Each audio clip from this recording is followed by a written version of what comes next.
Bonsoir à tous, c'est un plaisir de vous retrouver pour ce nouveau numéro du Sky Echo, le magazine qui vous raconte la vie des acteurs économiques du territoire de Saint-Quentin en Yvelines. Et aujourd'hui, je vous propose une histoire de gourmandise entrepreneuriale. Nous sommes dans l'Atelier Gâteau à Guyancourt, une pâtisserie-chocolaterie créée par Nicolas Halloween. L'aventure commence avec Caramel en 2016, puis une mutation stratégique est intervenue lors de la crise sanitaire. Ce sera aussi l'occasion de découvrir les bûches de Noël 2021. C'est le programme de ce 30e numéro du Sky Echo. Un nouvel établissement d'études supérieures fait son apparition à Saint-Quentin en Yvelines. L'école supérieure d'agriculture va ouvrir ses portes en septembre 2022. Implanté à Guyancourt, l'Atelier Gâteau s'est engagé sur une nouvelle stratégie. Ouverture d'un magasin à Versailles, changement régulier de l'offre de gâteaux, focus dans cette édition. Enfin, rencontre avec la gérante de la boutique Ecozy. Elle propose des objets et meubles d'art déco avec plusieurs fournisseurs vicinois. Et on commence ce magazine avec l'ouverture en septembre 2022 de l'École supérieure d'agriculture à Saint-Quentin en Yvelines d'ici à 2024. Cet établissement devrait accueillir 300 étudiants. 2 cursus de formation sont proposés. D'abord, ingénieur en agronomie et le bachelor agroécologie et système alimentaire. Les détails dans ce décryptage.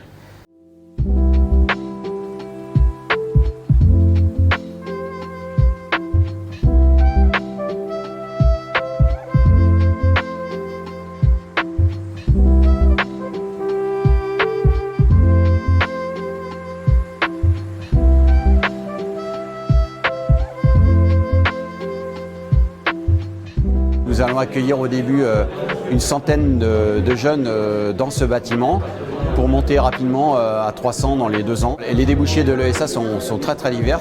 On a un peu moins entre 5 et 10% de jeunes qui reprennent une exploitation à la sortie de l'école. Et tous les autres jeunes vont vers soit les organisations agricoles, soit vers la recherche, soit vers l'agroalimentaire.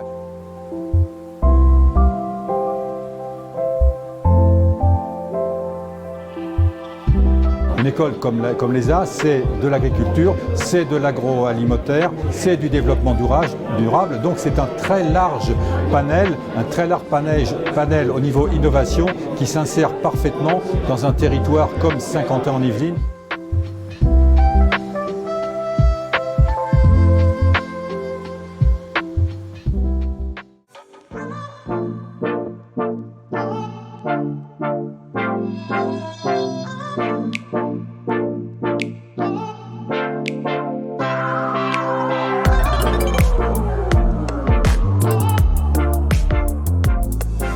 Les fêtes de fin d'année battent leur plein à l'Atelier Gâteau à Guyancourt, notamment avec cette bûche sapin de Noël dont nous allons découvrir les secrets de fabrication juste après. Avant cela, nous sommes avec le fondateur de la pâtisserie et chocolaterie Atelier Gâteau, Nicolas Halloween. Bonjour.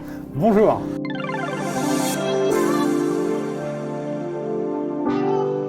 Alors, l'aventure a commencé en 2016 avec Caramel, puis il y a eu la crise sanitaire, vous êtes devenu l'Atelier Gâteau. Comment s'est faite cette mutation ? Dans la douleur et la joie, c'est-à-dire qu'il a fallu réagir très vite. On a fermé la boutique de Paris, on avait un atelier encore à Guyancourt et des salariés. Et on s'est dit on ne peut pas non plus rester comme ça à subir cette fameuse crise. Donc on a fait des gâteaux, livrés chez les gens et vraiment reparti de zéro en répondant à la demande de cette crise sanitaire qui était sans précédent. Alors c'est passé par la digitalisation du coup ?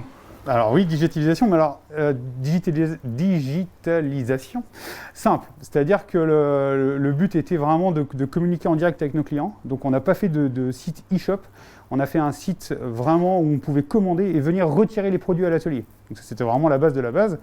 Et quand on s'est aperçu en fait du succès de ce que ça donnait au bout de quelques semaines, on s'est dit mais on a tout ce qu'il faut en fait pour vendre, alors on va lever le rideau de fer de l'atelier et on va vendre nous pâtissiers en direct à nos clients. Voilà. Dans cette zone industrielle, enfin dans cette zone d'activité. Alors, et puis l'âme d'entrepreneur est revenue.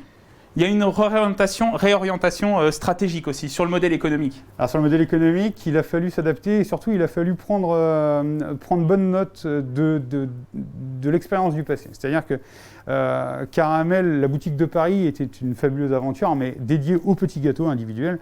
Et je me suis très vite rendu compte, après quelques années d'expérience, qu'en fait il fallait presque le même temps pour faire un gâteau individuel qu'un gros gâteau et qu'on ne pouvait pas valoriser de la même manière. Donc là, de cette expérience est née la naissance de notre modèle économique où on s'est dit on va faire maintenant que des gâteaux à partager. Donc prise de risque, parce qu'il y a beaucoup de personnes qui viennent pour déguster des petits gâteaux. Et nous, on s'est dit non, on va par contre créer à chaque fois la nouveauté chaque semaine pour donner l'envie aux gens de venir découvrir les créations. On crée des produits avec des matières premières de saison locales au maximum chaque semaine. Et on n'a par contre que 2 ou 3 sortes de gâteaux. Et pas 15 sortes de gâteaux différents comme dans une boulangerie-pâtisserie conventionnelle. L'idée, en fait, c'est, de par la nouveauté, par le gâteau inédit, finalement, vous arrivez à attirer des nouveaux clients, vous êtes à flux tendu, en quelque sorte, sur commande, quoi. C'est ça, flux tendu au maximum. Le but étant d'essayer d'éliminer la perte complète. C'est pour ça qu'on incite énormément notre clientèle à passer commande via notre site internet, mais il y a également des gens qui passent commande sur Instagram. On essaye d'être au plus direct, au plus proche de nos clients. Et voilà, donc on a toujours bien sûr des gâteaux à disposition en boutique, mais si malheureusement vous n'avez pas commandé le gâteau que vous souhaitez et vous venez en boutique le samedi à 16h, il y a vraiment une chance sur 2 pour qu'il soit encore disponible.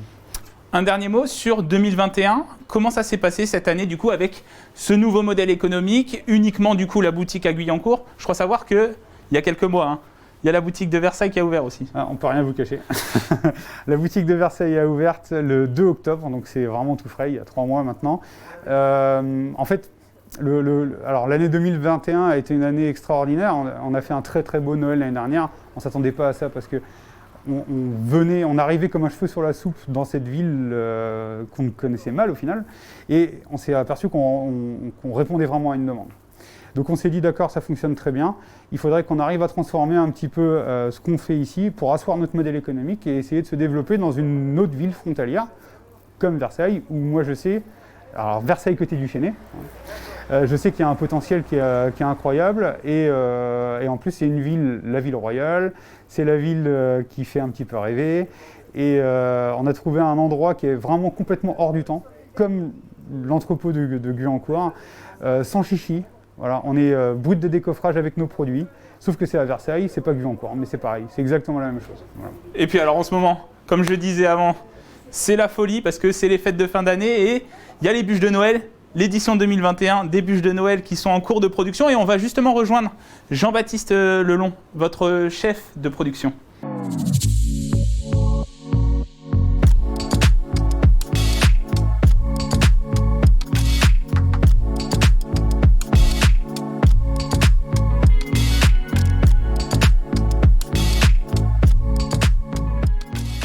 Et bien voilà, j'ai déjà enfilé la tenue et puis j'ai rejoint Jean-Baptiste Lelon, dit JB, le chef de production de l'atelier gâteau. Bonjour. Bonjour.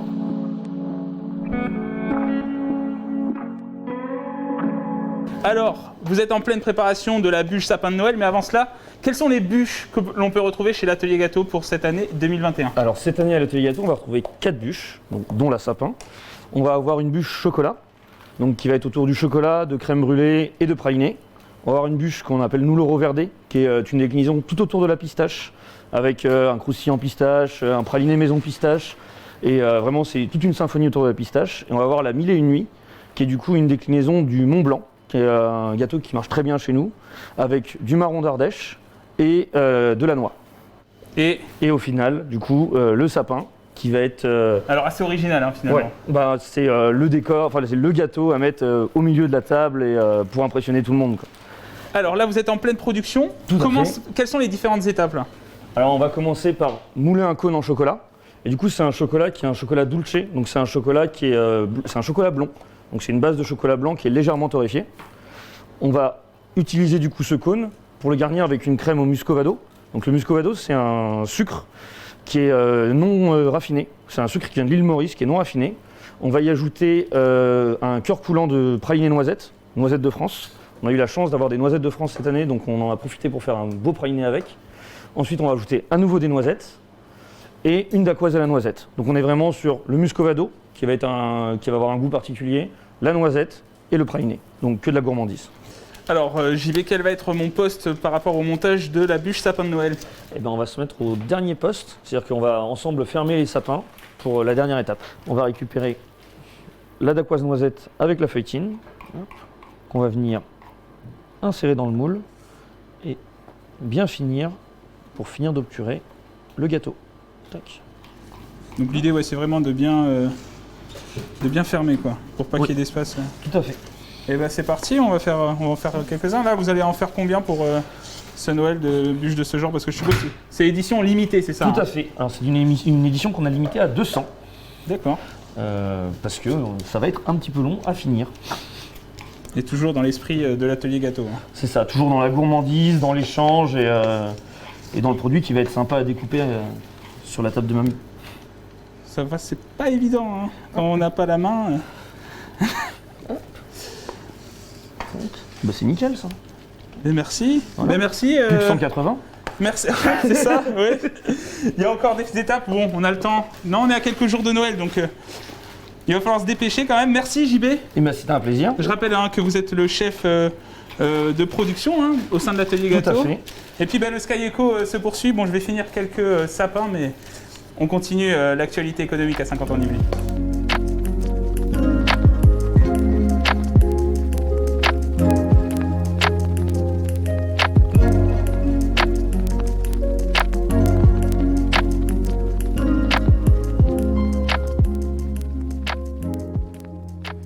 Direction Voisins-le-Bretonneux pour une histoire tirée du premier confinement. Angela Brozus s'est lancée dans l'entrepreneuriat avec la création de sa boutique Ecozy, un magasin spécialisé dans l'art déco, des centaines d'objets et des meubles en vente. C'est parti pour la séquence Ma vie d'entrepreneur.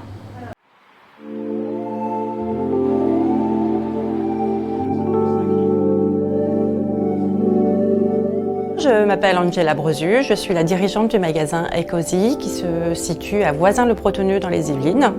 C'est un magasin de décoration, d'objets et de mobilier.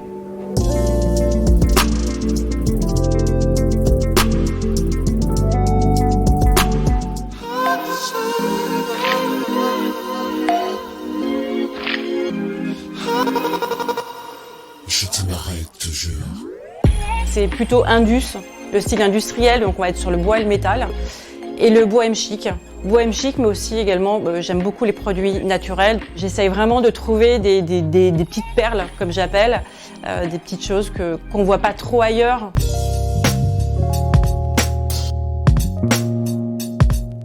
Le concept du magasin, c'est aussi d'avoir des jeunes créateurs à qui je fais appel et pour lesquels je suis en dépôt-vente. Donc ils viennent, ils m'apportent leurs créations. Ce sont principalement des Vicinois. J'ai un céramiste, j'ai une jeune fille qui a créé pendant le confinement en fait, une idée de tissu. Elle ne trouvait pas ses tissus, donc elle peint, elle fait de l'aquarelle. Ensuite, elle confectionne elle-même ses coussins.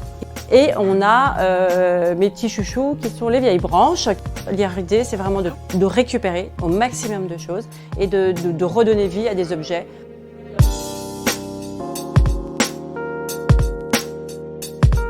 J'étais dans l'édition depuis 25 ans. Mais c'est vrai qu'à mes 20 ans, j'avais toujours dit j'adore la déco, j'adore les activités manuelles. Et au moment du confinement, je me suis aperçue qu'en fin de compte, ma vie filait. Entre la route, le stress, être à temps pour récupérer les enfants, être à temps pour faire plein de choses. Et ça, je me suis dit, mais je peux plus vivre comme ça. Et du coup, il y avait une boutique qui s'était libérée, donc c'était pas celle-ci, mais une boutique qui s'était libérée. Et d'un seul coup, je me suis dit, mais ça fait 2 ans que tu la regardes, ça fait 2 ans qu'elle te fait de l'œil, il faut que tu ailles te renseigner, et vas-y, lance-toi.